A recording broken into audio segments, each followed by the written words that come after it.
నమస్కారం. రామాయణ కథ వింటున్నాం. విశ్వామిత్రుడు బ్రహ్మర్షి అయిన కథాక్రమంలో ఉన్నాం.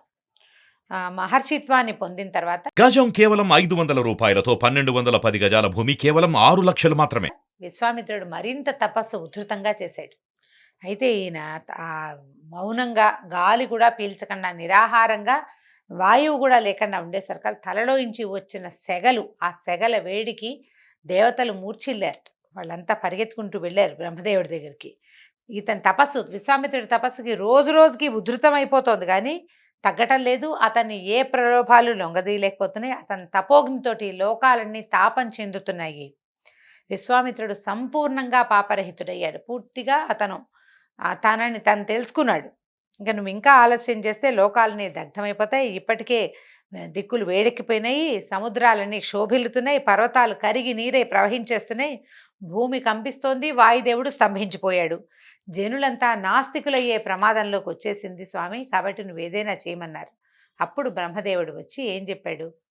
మహర్షి స్వాగతం అన్నాడు. బ్రహ్మర్షి అన్నాడు, నీ తపస్సుకు సంతోషించాను. పట్టిన పట్టు విడవక కఠోర తపస్సు చేసి బ్రాహ్మణత్వాన్ని పొందావు, నిన్ను అభినందిస్తున్నాను అన్నాడు. దీర్ఘాయువుని ప్రసాదిస్తున్నాను, మరుద్గుణాలకి నాథుడుగా ఉండు, స్వస్థచిత్తుడివై సుఖంగా ఉండమని బ్రహ్మదేవుడు ఈయన్ని ఆశీర్వదించాడు. అయితే ఈయన ఏమన్నాడంటే, దీర్ఘాయువుని బ్రాహ్మణత్వాన్ని ఇచ్చావు తండ్రి, నీకు కృతజ్ఞుణ్ణి అన్నాడు విశ్వామిత్రుడు. ఏం చెప్తున్నాడంటే, నేను ఓంకారాన్ని, వషట్కారము, వేదాలను నా స్వాధీనంలో ఉంచుకోవటమే కాకుండా ఇతరులకు ఉపదేశించేటట్టుగాను యజ్ఞయాగాదులు చేయించడానికి కూడా నాకు అధికారాన్ని ఇవ్వమని అడిగాడు.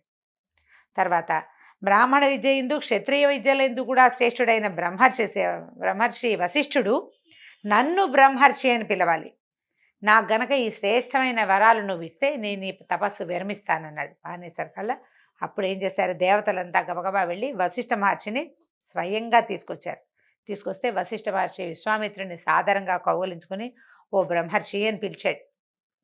అప్పుడు దేవతలందరూ కూడా ఏమన్నారంటే, నువ్వు బ్రహ్మర్షివే, నీకు అన్నీ సమకూడతాయి, నువ్వు ఏదంటే అది జరుగుతుందని ఈయన్ని దీవించి స్వస్థలాలకి వెళ్ళిపోయారు. ఆ రకంగా విశ్వామిత్రుడు మునులలో శ్రేష్ఠుడు. స్వతహాగా క్షత్రియుడైనప్పటికీ బ్రాహ్మణ్యాన్ని సాధించి చివరికి బ్రహ్మర్షిగా స్థిరపడ్డాడనమాట. ఆయన మూర్తి భవించిన ధర్మపరుడు, ధైర్య సాహసాలు కలిగినటువంటి మహావీరుడు కూడా ఆయన. ఎక్కడ యుద్ధంతో కూడా ఆయన ఎక్కడ జంకలేదనమాట. కాబట్టి ఇదంతా చెప్పుకున్నారు. చెప్పేసరికల్లా జనక మహారాజు, ఇది ఎవరు చెప్పారు? శతానందుడు రామలక్ష్మణులిద్దరికీ ఈ కథ అంతా మీకు గురువుగా భావిస్తున్న విశ్వామిత్రుడు సామాన్యుడు కాదు, మీకు ఇప్పటికి ఆయన ఎన్నో కథలు చెప్పాడు, ఆయన కథని మీకు చెప్పే భాగ్యం నాకు లభించిందని. విశ్వామిత్రుడు ఇంత అద్భుతమైన చరిత్ర కలిగినవాడు, ఇంత తపశ్శక్తి ఉంది, ఇన్ని విధాల ఈయన ప్రయత్నం చేసి బ్రహ్మర్షి అయ్యాడని ఈ కథ అంతా సాకల్యంగా ఈ శతానందుల వారే వీళ్ళకి తెలియజేసేటటువంటి రాజకుమారులిద్దరికి. అప్పుడు జనక మహారాజు అన్నాడు, నేను ధన్యుణ్ణయ్యాను మునిపుంగవ, నీ దర్శనం చేసి పవిత్రుణ్ణయ్యాను, నువ్వు మా నగరంలోకి ప్రవేశించావు, నిశ్చయంగా మా ప్రజలందరికీ లాభం చేకూరుతుంది, నీలాంటి తపోధన సంపన్నుడు ఇట్లా మా రాజ్యంలోకి ప్రవేశించటమే మా యొక్క సుకృతం అని చాలా నమస్కారం చేశాడనమాట. నీ చరిత్ర అంతా మాకు సవివరంగా తెలియజేసిన శతానందుడికి ఎన్నో కృతజ్ఞతలు చెప్పుకున్నారు. ఆ యజ్ఞశాలలో ఇవి చెప్పబడింది. యజ్ఞానికి వచ్చినటువంటి విజ్ఞులు, పెద్దలు అందరూ కూడా విన్నారనమాట. అందరూ వింటుండగానే ఈ కథ అంతా జరిగింది. నీ గుణాలు, నీ బలము ఇతరులతోటి పోల్చి చెప్పలేం, నీకు నువ్వే సాటి, నీలాంటి వాడివి నువ్వేనన్నారు. ఎంత చరిత్ర, నీ చరిత్ర విన్నా కూడా ఇంకా విందామనే ఉంది, ఇంకా నువ్వేం సాధించావో తెలుసుకుందామనే ఉంది. సరే, సాయంకాలం అనుష్ఠానాలకు సెలవు మించిపోతుంది, నువ్వేం చేస్తావంటే రేపు పొద్దునే ఈ రామలక్ష్మణుని వెంట పెట్టుకుని నా అంతఃపురానికి తీసుకురమ్మని చెప్పేసి ఎవరి దారిని వాళ్ళు అక్కడున్న ఉపాధ్యాయులు, ఋత్వికులు, బ్రాహ్మణులు విశ్వామిత్రుడికి ప్రదక్షిణ నమస్కారాలు చేసి రామలక్ష్మణుని చాలా అభినందించారు. మీకు ఎంత అదృష్టవంతులు, ఇలాంటి గురువు మీకు లభించాడు, ఇలాంటి మార్గదర్శకుడు లభించాడని చాలా అభినందించారు. సరే, మర్నాడు ఏమైందో చూడండి. ప్రాతకాలం అయింది, పొద్దునే జనక మహారాజు అనుష్ఠానాలన్నీ ముగించుకుని సకల రాజమర్యాదలతోటి విశ్వామిత్రుణ్ణి, రామలక్ష్మణులని తన యజ్ఞవాటికకి ఆహ్వానించారు. ఎక్కడైతే ఆయన యజ్ఞం చేస్తున్నాడో అక్కడికి రమ్మన్నాడు. వీళ్ళందరినీ, వచ్చిన వాళ్ళని యథావిధిగా పూజించి అర్ఘ్యపాద్యాదులు ఇచ్చి ఆసనాదులు ఇచ్చి కూర్చోబెట్టాడు. అప్పుడు జనక రాజర్షి ఏం చెప్తున్నాడంటే, విశ్వామిత్ర మహర్షి, నీకు ఇదే స్వాగతం, నువ్వు ఏం చేయమంటే అది చేస్తా, నువ్వు దేనికోసం వచ్చావు, నేను సేవించడానికి నేను సదా సిద్ధంగా ఉన్నాను అని అడిగేసరికల్లా అప్పుడు విశ్వామిత్రుడు ఏమన్నాడంటే, రాజా, వీరిద్దరూ ఈ అబ్బాయిలు దశరథ మహారాజు కుమారులు రామలక్ష్మణులు, క్షత్రియులు, లోకప్రఖ్యాతిగాంచిన జగదేక వీరులు. వీళ్ళు నీ శ్రేష్టమైన శివధనుసుని చూడాలని అనుకుంటున్నారు. నీకు సర్వశుభాలు చేకూరుతాయి. నీ ధనుసు చూసి వచ్చిన పని ముగించుకుని తిరిగి వెళ్ళిపోతాం. అబ్బాయిలిద్దరికి ధనస్సు చూపించమని చెప్పారు. మామూలుగా మనం సీతా స్వయంవరం వాక్యాలు వింటుంటాం. ఏదో స్వయంవర వేదిక, వచ్చిన వాళ్ళందరూ ప్రయత్నం చేశారు. రాముడు కూడా ప్రయత్నం చేశాడు. సీత వరమాల పట్టుకొచ్చి మెడలో వేయటం, మనం ఇలాంటి వృత్తాంతాల్ని నాటకాలుగా, చలనచిత్రాలుగా చాలా చూసాం. రామాయణంలో అట్లా చెప్పబడలేదు. సీతాదేవికి స్వయంవరం ప్రకటించలేదు. సీతది స్వయంవరం కాదు. ఆమె తండ్రి నిశ్చయించిన వివాహాన్నే చేసుకుంది.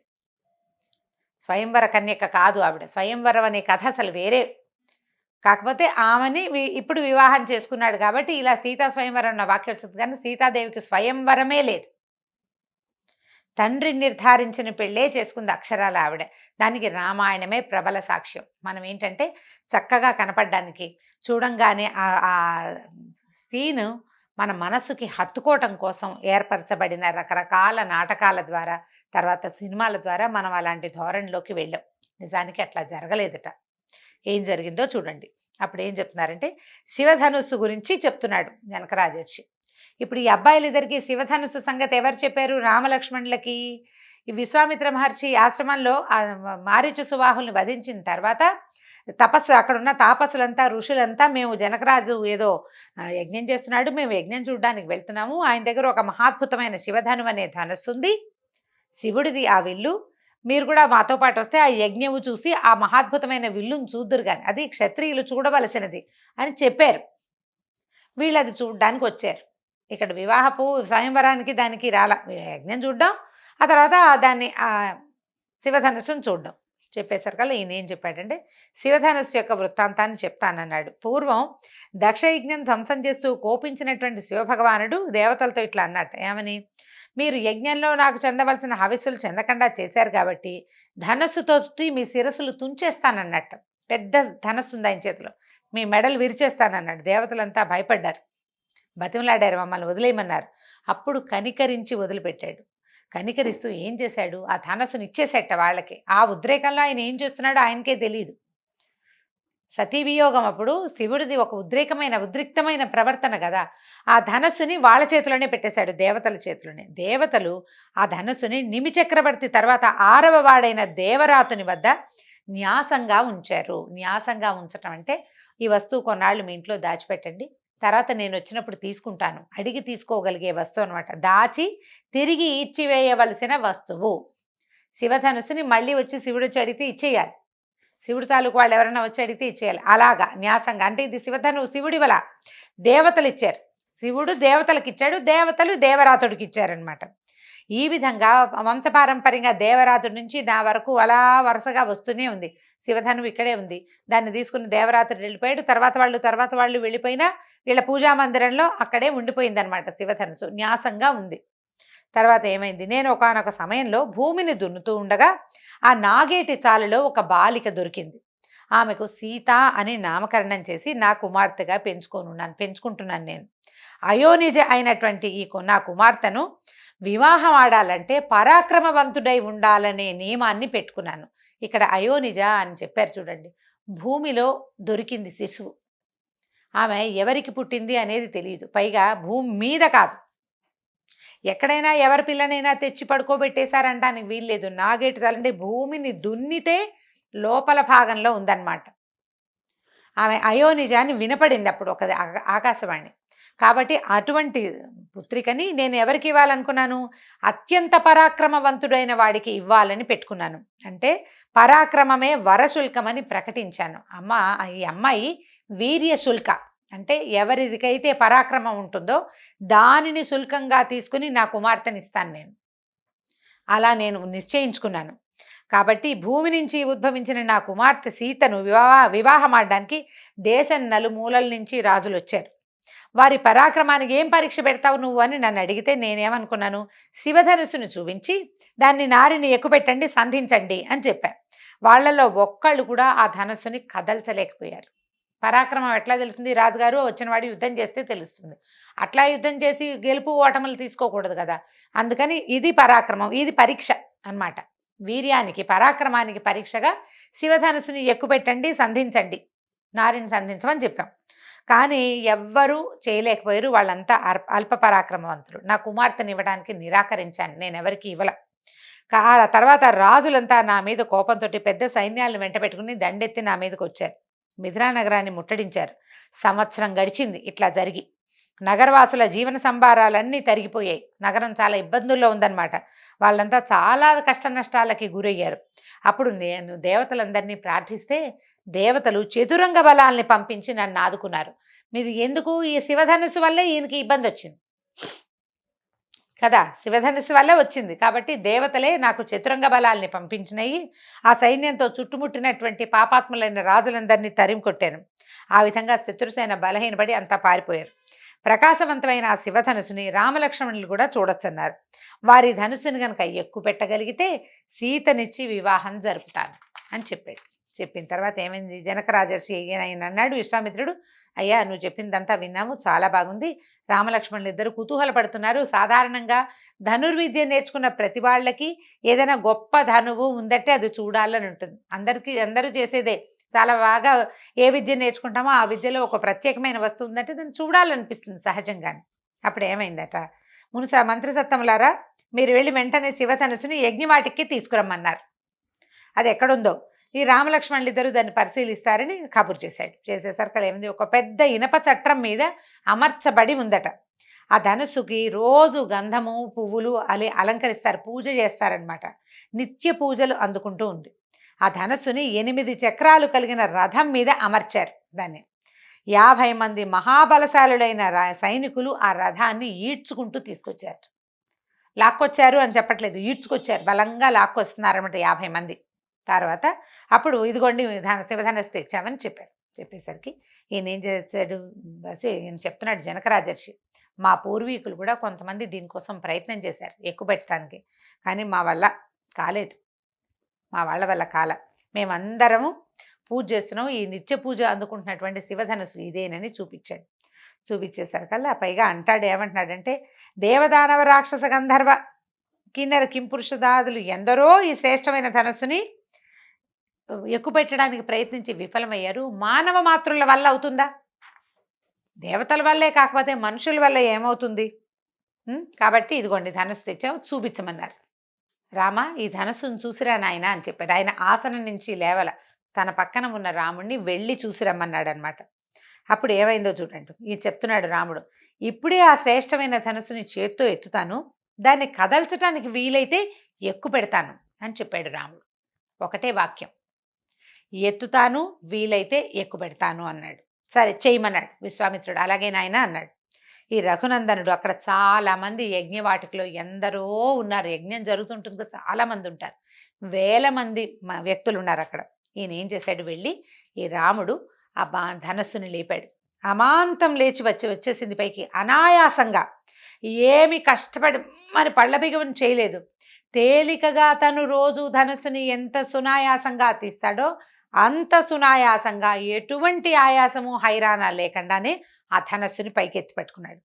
ఎత్తి పట్టుకున్నాక ఏమైంది, నారిని కట్టాడు. ధనస్సుని తాడు లాగి కట్టిన తర్వాత ఏం చేశాడు, సంధించి లాగాలి దాన్ని, ఇట్లా గట్టిగా లాగాలి. ఆ లాగేసరికల్లా ఏమైంది, ఆకర్ణాంతము లాగాడట. ధనస్సుని ఏదైనా ఒక బాణం ఎక్కించి లాగాలంటే దాన్ని ఇక్కడ లాగితే కుదరదు. ధనస్సుని పొడుగ్గా ముందుకు పట్టుకుని ఇక్కడున్న అల్లెత్రాటిని చెవిదాకా ఇట్లా వెనకదాకా లాగాలి. ఆకర్ణాంతం లాగితేనే కరెక్ట్గా వెళ్తుంది. ఈ లాగేసరికి ధనస్సు పెళ్ళుమని మధ్యలోకి విరిగిపోయిందట. మధ్యకి ముక్క అయిపోయింది. ముక్క అయిపోయేసరికి అది విరిగేసరికి వచ్చింది, పిడుగులు పడుతున్నట్ల పెద్ద శబ్దం వచ్చిందట. పర్వతాలు బద్దలైపోయాయి, ఆ భూమి విచ్చుకుపోయింది, ఆ ఫెళ ఫెళ ఫెళమని వినిపించిందనమాట. మహాబలమైన ధనుస్సు ఆ శబ్దముతో భూమి కంపించిపోయింది. విశ్వామిత్రుడు, రామలక్ష్మణులు, జనకుడు తప్ప మిగిలిన వాళ్ళంతా సభాసదులు మూర్చిపోయారు. ఆ శబ్దానికి బెదిరిపోయారు. వీళ్ళు నలుగురే ఉన్నారు. రాముడు ధనస్సు పట్టుకుని లాగాడు. రాముడు ఏం చేసినా పక్కనే ఉండే లక్ష్మణుడికి ఏ భయము లేదు. ఆయనతో సమానుడు ఈయన, ఆయనకి ఏ భయము కలగల. విశ్వామిత్రుడికి తెలుసు ఏం జరగబోతోందో. ఆయన బ్రహ్మర్షి, ఆయన సకలము తెలుసు ఆయనకి. ఆయన స్థిమితంగానే ఉన్నాడు. జనకుడు ఆ ధనుస్సుని ఇన్ని సంవత్సరాలుగా, అంటే కొన్ని వేల సంవత్సరాలుగా తమ ఇంట ఉంచి పూజించే స్థాయి కలిగినటువంటి జనకుడు కూడా నిలబడి ఉన్నాడు. వీళ్ళు నలుగురు ఉంటే మిగిలిన వాళ్ళంతా మూర్చిపోయారు, మొత్తం సభాసదులంతా. అక్కడి నుంచి ఆ జనకరాజర్షి అన్నాడు, మహాముని, దశరథ పుత్రుడైన రాముడి పరాక్రమం కళ్ళారా చూశాను, అత్యద్భుతం అన్నాడు. ఇలాంటి వీరోచిత కార్యాన్ని నేను ఊహించనైనా లేదు. నా కుమార్తె సీతాదేవి రాముణ్ణి భర్తగా పొంది ఇరువంశాలకి కీర్తి తేగలదు. ఒక్క వాక్యంతో నా కూతుర్ని ఈ రాముడికిచ్చి పెళ్లి చేస్తాను అని మాట చెప్పేశాడు. అక్కడి నుంచి నా కుమార్తెని చెప్తున్నాడనమాట. వివాహం ఆడదలిచిన వాళ్ళు వాళ్ళ పరాక్రమాన్నే నాకు శుల్కంగా చెల్లించాలంటే కన్యాశుల్కం లాగా చెల్లించవలసిన శుల్కం ఏమిటి? వాళ్ళ పరాక్రమమే, వీర్య శుల్క అని చెప్తారు. అమ్మాయిని, ఆ కన్యని శుల్కంగా చెల్లించాలని ప్రకటించాను. నా ప్రతిజ్ఞ సత్యమైంది. నేను ఏది కోరుకున్నానో అది జరిగింది. నా ప్రాణాలతో సమానురాలైన నా సీతను ఈ రామునికిచ్చి వివాహం చేస్తాను అన్నాడు. ఆజ్ఞాపించమన్నాడు. ఆజ్ఞాపించు, ఇప్పుడే నా మంత్రుల్ని అయోధ్యకు పంపిస్తాను, అంతా శుభం అవుతుంది. ఈ శివధనుర్భంగ వృత్తాంతం అంతా నా మంత్రులు దశరథ మహారాజుకి వివరంగా చెప్తారు. తర్వాత రామలక్ష్మణులు విశ్వామిత్రుని రక్షణలో క్షేమంగా నా దగ్గర ఉన్నారని తెలుసుకుంటారు. దశరథ మహారాజు ఈ మిథిలా నగరానికి గౌరవ లాంఛనాలతో ఆయన్ని తీసుకొస్తాము. నువ్వు ఆజ్ఞాపించు, నీ ఆజ్ఞ కోసమే ఈ మిథిలాధిపతి ఎదురు చూస్తున్నాడు అన్నాడు. అంటే ఇంత మా పిల్లని ఇస్తానన్నప్పుడు ఆయన ఒప్పుకోవాలి కదా. గురువు వివాహానికి రాలేదు, మేము చేసుకోమని ఆయన తిరగబెడితే చేయగలిగేదేం లేదు. ఇలా చెప్పాడనమాట. మర్యాదగా తను ఏ వాక్యాలు మాట్లాడాలో అదే మాట్లాడేటట జనకరాజు. మాట్లాడేసరికి శుభం భూయాత్ అన్నాడు విశ్వామిత్రుడు. అట్లాగే జరుగుగాక అన్నాడు. ఇదే జరగాల్సింది అని వెంటనే జనక మహారాజు మంత్రుల్ని బ్రాహ్మణోత్తముల్ని దశరథుడిని ఆహ్వానించడానికి అయోధ్యకు పంపించాడు. వాళ్ళు చాలా గొప్పగా పరిగెత్తేవి ఉత్తమాశ్వాల్ని ఎక్కి 4 రోజుల్లోనే అక్కడికి వెళ్ళిపోయారు. వెళ్ళిన తర్వాత ఎట్లా దశరథ మహారాజు సపరివారంగా వచ్చాడు, ఏ రకంగా సీతారామ కళ్యాణాన్ని జరిపించారో వచ్చే భాగంలో తెలుసుకుందాం. నమస్కారం. వచ్చింది వచ్చింది క్రిస్మస్ పండుగ, ఓ యే తెచ్చింది తెచ్చింది సంతోషం నిండుగా. కమ కమ కమ మన చెన్నై షాపింగ్ మాల్ లో క్రిస్మస్ కార్నివల్ కని విని ఎరుగని కాంబో ఆఫర్లతో ఈ రోజే క్రిస్మస్ షాపింగ్ చేయండి. The Chennai shopping mall, Telangana మరియు ఆంధ్రప్రదేశ్.